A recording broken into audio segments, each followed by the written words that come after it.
প্রস্তুতি তো আমাদের তরফ থেকে 100% আছে।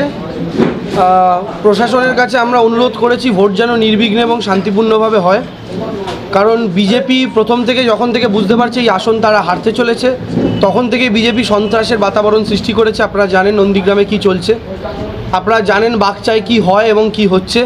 সেই জায়গা থেকে দাঁড়িয়ে আমরা আমাদের তরফ থেকে প্রস্তুত।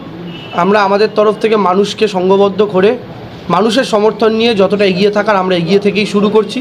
বাদবাকি ভোটের দিন নির্বাচন কমিশন এবং প্রশাসন তাদের রোল কি হয় তার উপরে নির্ভর করবে সাধারণ মানুষের মতামতের প্রতিফলন কতটা হবে। আগামীকাল যে গতকাল রাতে দেখা গিয়েছে তৃণমূল কয়েকজন আহত হয়েছে, প্রচণ্ড সন্ত্রাস চলছে এবং এই ঘটনাটা আমরা যতদূর খবর পেয়েছি পারিবারিক বিবাদ, সুদ সংক্রান্ত কোনো ঝামেলা অশান্তি, সেটার অডিও ইতিমধ্যেই ভাইরাল হয়েছে, আপনারা অনেকেই শুনেছেন। সেটাকে কেন্দ্র করে বিজেপি যেভাবে গণ্ডগোলের আগুনটা ছড়ালো এবং যেভাবে আজকে তৃণমূল কংগ্রেসের কর্মীদের জায়গায় জায়গায় আক্রমণ করা হচ্ছে, তৃণমূল কংগ্রেসের কর্মীদের বাড়ি ভাঙচুর, দোকান ভাঙচুর ইত্যাদি চলছে, এটা প্রমাণ করে যে শুভেন্দু অধিকারী এই ঘটনার পেছনে থাকলেও থাকতে পারেন। আমাদের প্রশাসনের কাছে অনুরোধ নিরপেক্ষ তদন্ত হোক এবং প্রয়োজনে শুভেন্দু অধিকারীর মতো লোকেদেরও গ্রেপ্তার করে হেফাজতে নিয়ে জিজ্ঞাসাবাদ করা হোক, কারণ তিনি বারবার বলেছিলেন আমার ভোটের খেলা শেষ কয়েকদিনের।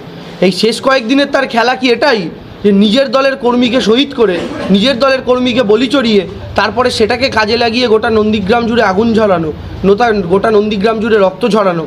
মাইকে অ্যানাউন্সমেন্ট হচ্ছে, আমি তো আপনাদের একটাও সংবাদ মাধ্যমে এটার খবর দেখছি না। মাইকে অ্যানাউন্স হচ্ছে যে কেউ ভোট দিতে বেরোবেন না, ভোটের দিন চামড়া গুটিয়ে নেওয়া হবে। এই মাইকিংয়ের ভিডিও ভাইরাল হচ্ছে, আপনাদের একটাও খবরের চ্যানেল সেটা নিয়ে তো খবর করছে না, নিউজ করছে না। মাইকিং করে তারা বলছে কত বড় দুঃসাহস যে ভোটের দিন ভোট দিতে বেরোবেন না। এলাকাতে তৃণমূল কংগ্রেস কর্মীদের ভোটার কার্ড আধার কার্ড জমা করতে বলা হচ্ছে সোমবার সবাই ফেরত পাবে, রবিবার ফেরত পাবে, আধার কার্ড ভোটার কার্ড জমা দিয়ে যান। এই লেভেলের সন্ত্রাস করছে ভারতীয় জনতা পার্টি।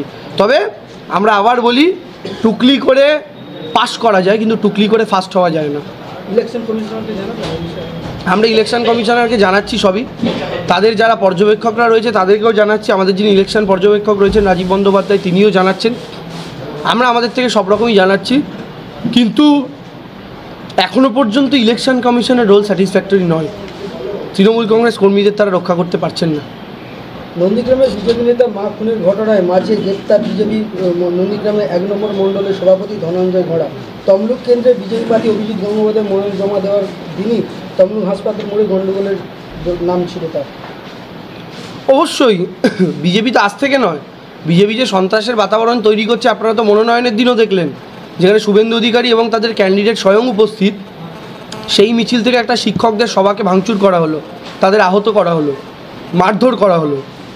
ফলে বিজেপি প্রথম দিন থেকেই এই আসনটা যে তারা সন্ত্রাস করে জিততে চায়, যেভাবে শুভেন্দু অধিকারী 2021-এ নন্দীগ্রাম লোডশেডিং করে জিতেছিলেন, উনি জানেন ওনার পায়ের তলার মাটি এতটাই দুর্বল, যদি লোডশেডিং বা সন্ত্রাস না করা যায় আসন জেতা যাবে না।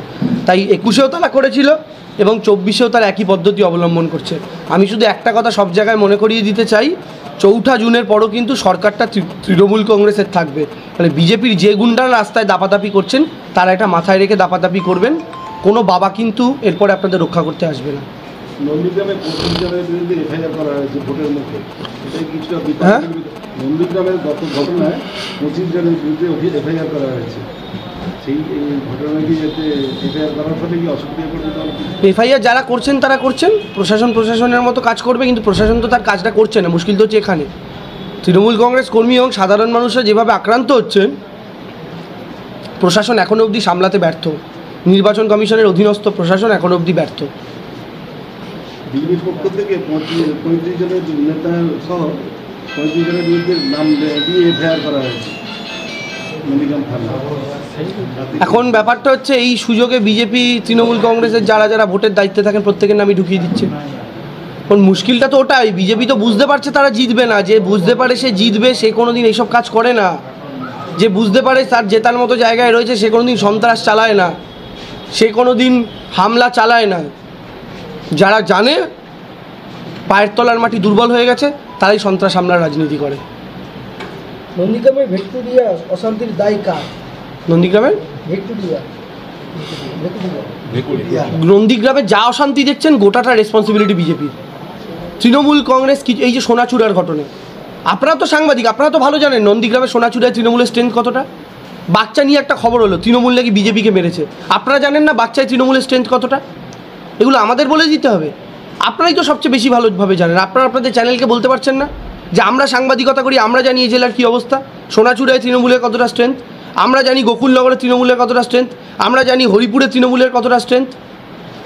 এগুলো তো আপনারা আমাদের চাইতে অনেক বেশি ভালো করে জানেন।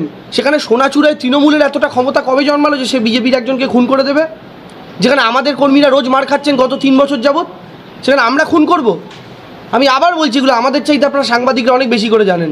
আপনারা লোকাল জার্নালিস্ট, আপনারা আপনাদের চ্যানেলের লোকেদেরকে বলুন যে বাস্তব পরিস্থিতি কোনটা।